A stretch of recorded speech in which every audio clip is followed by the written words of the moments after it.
Blog Talk Radio.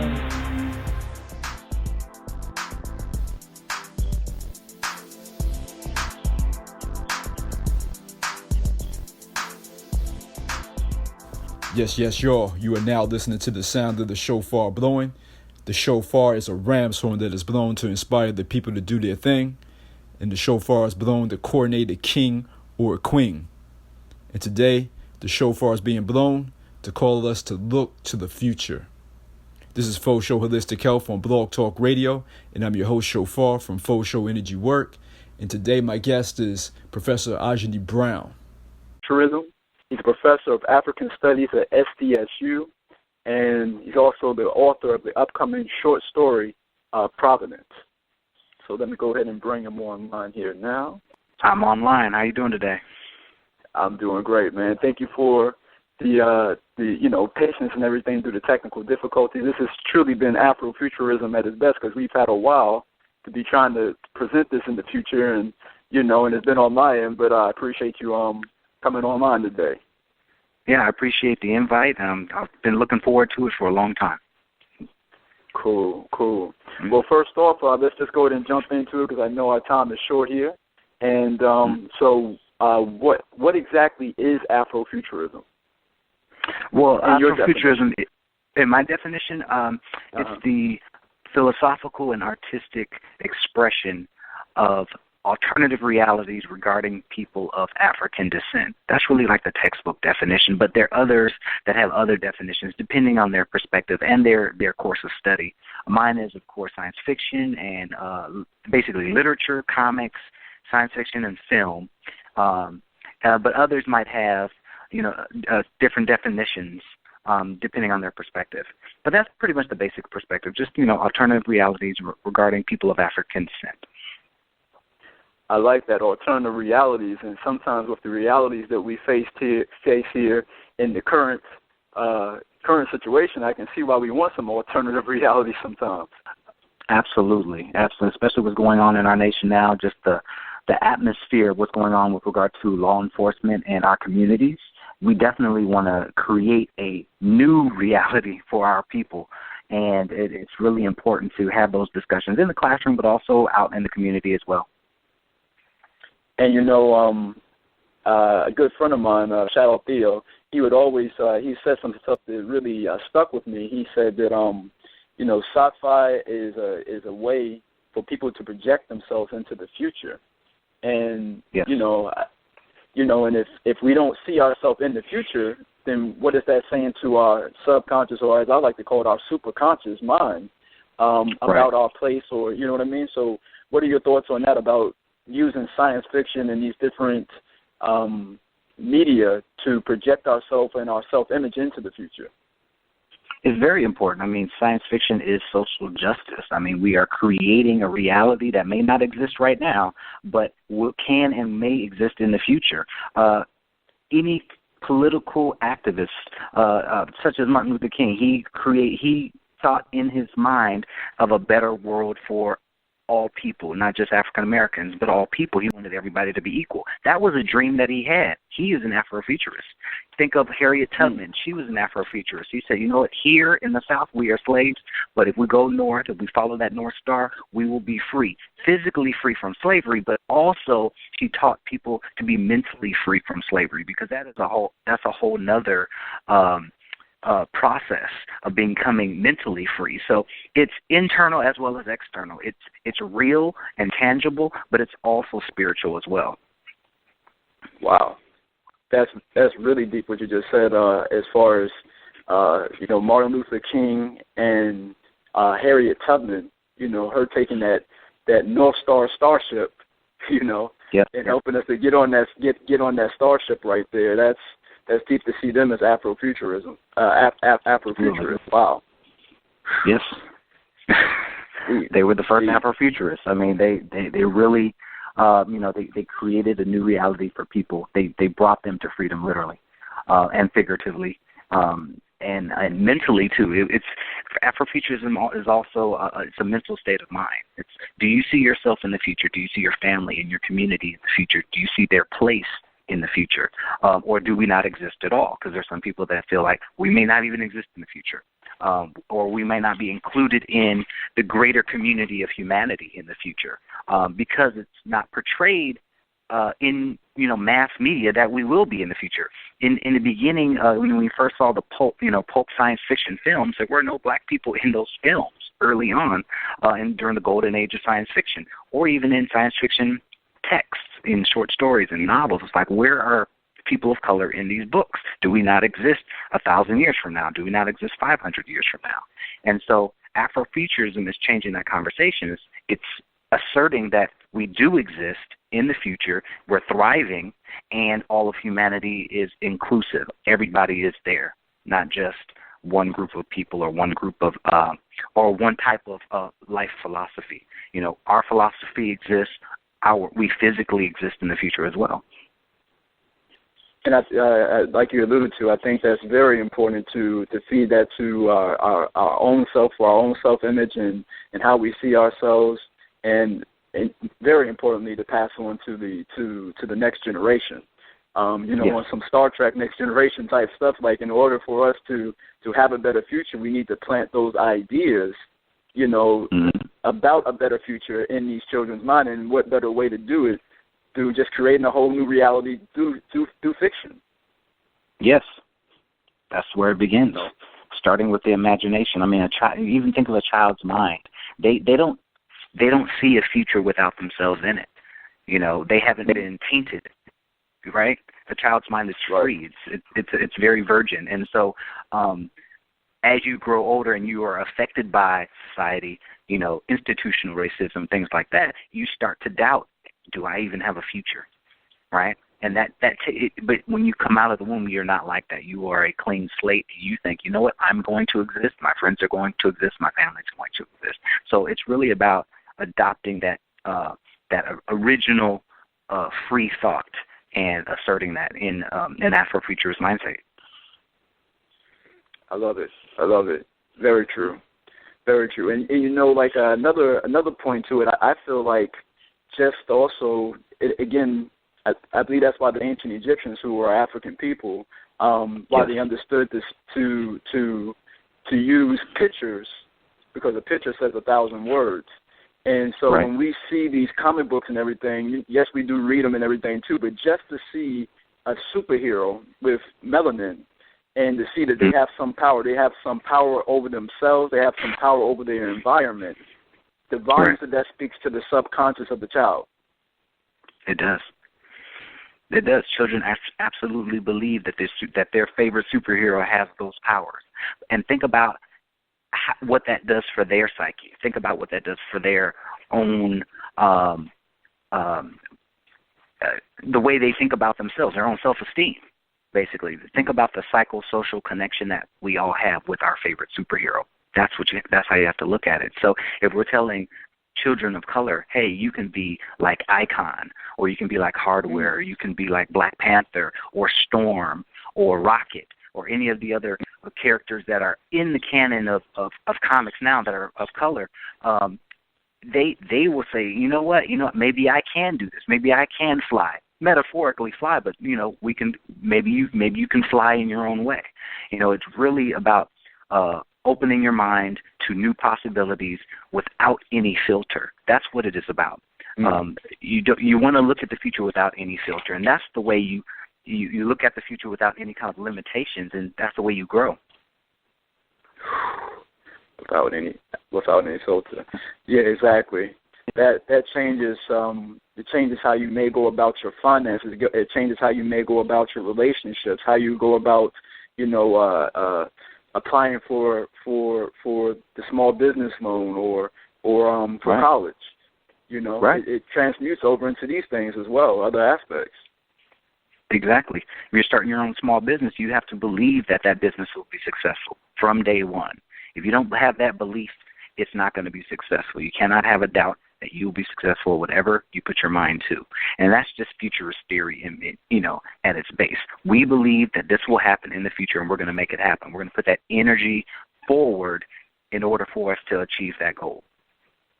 And, me being, doing the type of work that I do and doing things that, 10 years ago, I didn't even know that we could do as human beings and everything. And I think as you know, I mean, I know you touched on this being a very spiritual thing as well, Afrofuturism.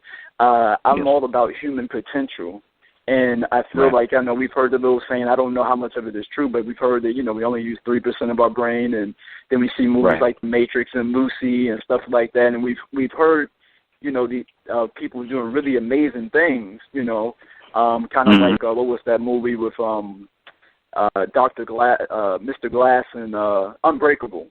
Yeah, Unbreakable, great movie. Unbreakable. If you have somebody who's unbreakable, then you have a Mr. Glass too, or whatever, Dr. Glass, but when we hear these stories of people doing amazing things with their minds, I think is really, again, going back to Afrofuturism and comics and stuff like that, is really good for us to feed this into our psyche that we can do. I think humanity really hasn't tapped the surface or even the tip of the iceberg really about what we can do.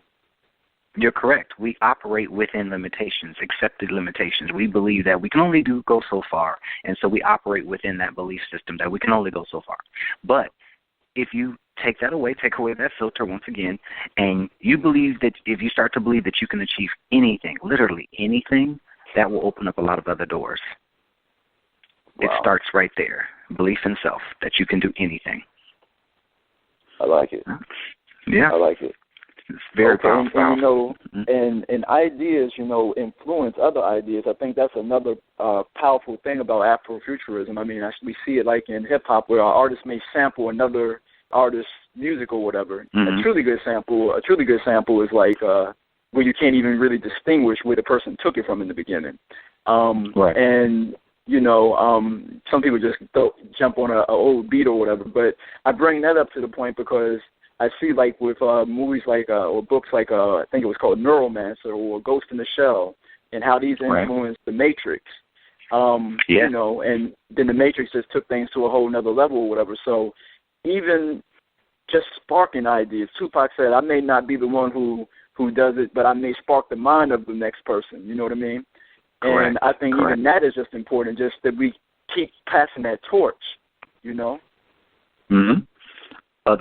You're absolutely correct. Ideas create and motivate people to create other ideas. I mean, before Neuromancer was written, nobody knew what cyberpunk was. It didn't exist. The term didn't exist. And then we put a term around it. Oh, it's called cyberpunk when we're connected, literally physically connected to technology. We're very close to that right now. I mean, it's if you think about say like Google Glass, you know, and how we're using augmented reality, where you can talk and text while just looking forward, and you can talk to your glasses and all that stuff. I mean, that's augmented reality. But imagine if that was a contact lens, or imagine if that was an implant in your eye. You know, that's all very cyberpunk science fiction, and it exists in those stories. But we're getting very close to that reality, if it hasn't already happened already in experimental trials. Now, think about with regard to Afrofuturism, well, what can we do as a community? How can we come together as a community to end all violent crime in the black community? People believe it's not possible, but it is possible. First, you have to believe that it is possible. How can we come together? We are all in the same situation. All these violent acts in our community affect everybody, regardless if you actually live on that block or if you live 1,000 miles away from that block. It affects the whole Africana community, African diaspora. How can we change ourselves in order to help ourselves? Basically, that is what the basis of Afrofuturism is just starting that dialogue, teaching people to believe in themselves first and believe that they can have an important role in changing their community. It's like paying it forward. You know, if everybody did a kind act to someone, it will reverberate around the world. It starts with that. Yeah. Right, the whole butterfly effect thing. Yes, exactly. Butterfly flaps its wings in China, it starts a hurricane somewhere else, right? Wow. Yeah. Powerful. Very stuff. powerful. Powerful, Johnny. Okay. Can you touch on, believe it or not, we're already halfway through the show, man. Time goes by quick. The 30 minutes, yeah. But I mean, when we're talking on something like this or whatever, man, I mean, we really get into it, man. So, tell me, like, how, because some people, you know, even though we've defined it and we're giving ideas about it, some people again, the pictures or whatever. Can you talk a little bit about how Afrofuturism, like, have we seen it with P-Funk or Beyonce recently or Janelle Monáe's videos, Earth, Wind, and Fire? Can you touch a little bit about where people may have already seen some of these things or what it looks like? Yes, absolutely. I'm glad you brought up Earth, Wind, and Fire and the P-Funk. The term Afrofuturism wasn't coined until 1993, but the music expressing Afrofuturist philosophy existed decades before that. And so when you think about, the Funkadelics, and they had a UFO on stage when they performed, right? Right. A spaceship on stage, get on the metaphorical mothership, go back to the motherland mentally first, like go back to your roots mentally and spiritually, and we'll take you there on this mothership. That's the whole concept of the mothership connection. Earth, Wind, and Fire, just look at the cover of Earth, Wind, and Fire and all the symbols on their covers. Those are Egyptian symbols. Those are ancient African symbols, right? If you look in the liner notes of the Parliament Funkadelics LPs, albums. I know, some people still buy LPs now. A lot of people are downloading on iTunes. But, if you go and look in the liner notes of an LP, those are Afrofuturist comics in their LP. It's a comic book story. All right? It's Janelle Monáe. She is the epitome of Afrofuturism. Her videos, Mini Moons, and there's a couple of other videos that she has where she is, the archandroid, right? What does that mean? Why is she's using her body, the female body, as an archandroid? What does that mean? Is she an object? Is she a robot? Is she what is she? She has reimagined her own identity, so the industry cannot label her. They can't label her as just a black female who sings R&B. They can't do it. She's on a whole nother level. She is an archandroid. She is a bionic creature that is, is she programmed? Is she not programmed? Is she free? Is she artificial intelligence? Is she just of another world altogether? Which is very possible. Wow. In reimagining her identity as a singer, she has not allowed the industry to label her. That's how you reimagine yourself. That's how you define yourself, define your own identity before people start naming you. Because you know what happens when people start naming you. Then they tell you what you are and what you can and cannot do. She has completely thwarted that by reimagining herself. So think of all these Afrofuturist musicians who have done that for themselves. They say, no, I'm an alien. Andre 3000. What does that mean? He's an AT alien, shorty. Yeah, he's an AT alien. Exactly. He's not a rapper. He's an AT alien. Okay. What does that mean? The industry cannot label that man, right? Even Erykah Badu, if you look at the symbolism in her videos, the symbolism is powerful. You can even say she's never said I'm an alien, but just look at the symbolism in her videos. Didn't You Know, I believe, is one of my favorite videos, where she actually is dressed like an astronaut or some Afrofuturist astronaut, I guess an Afronaut. Afronaut, yeah. An Afronaut, yeah, and she's walking through the desert, and as she's walking through this desert, she's making a trail, like her outfit is kind of like dragging in the sand, and it creates like a crop circle.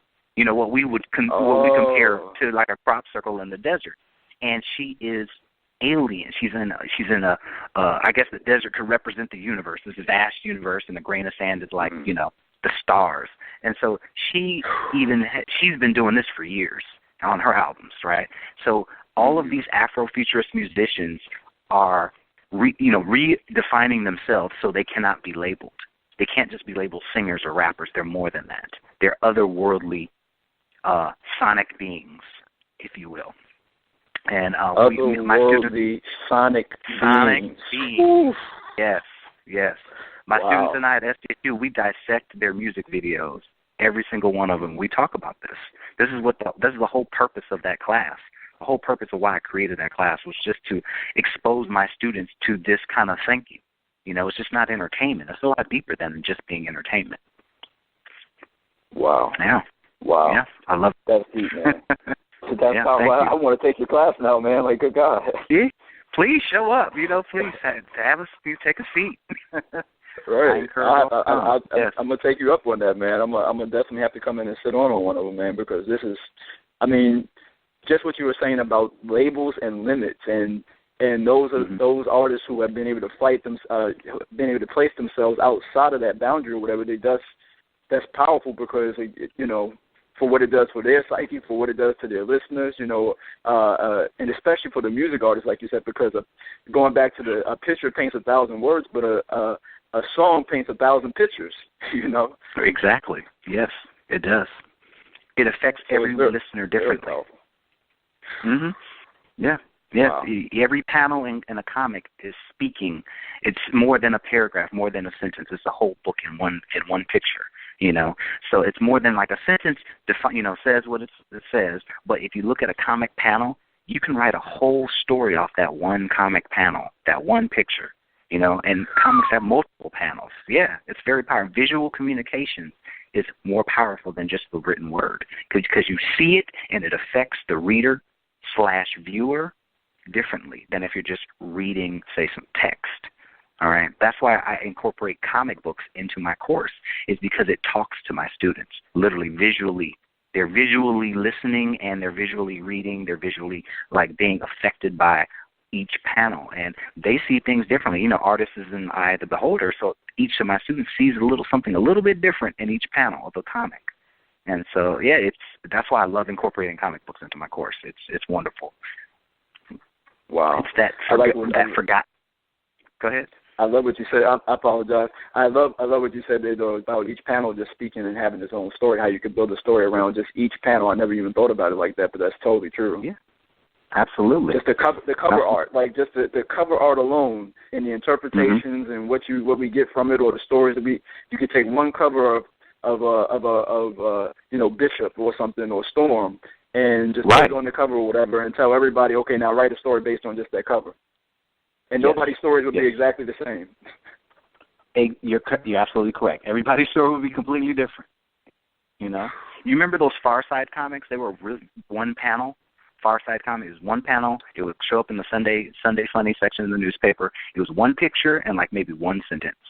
And everybody who read that one Far Side, everybody who read that one Far Side comic, they were affected differently by it. I mean, it was comical, it was funny, but there was philosophy in it. There was satire in it as well. So each panel affects someone differently. So if you're reading an entire graphic novel, you can only imagine the discussions we have in the Afrofuturism class.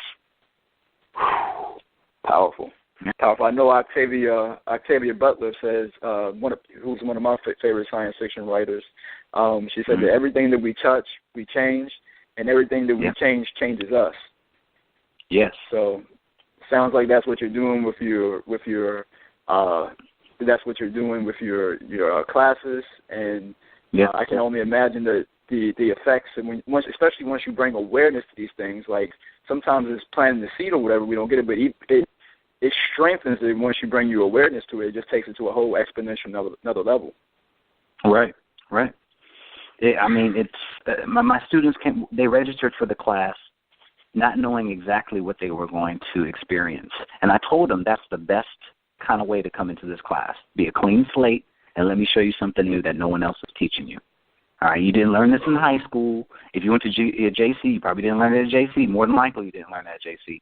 And so when you're coming to San Diego State, I created this class for my students, because when I was a student at San Diego State, this class did not exist.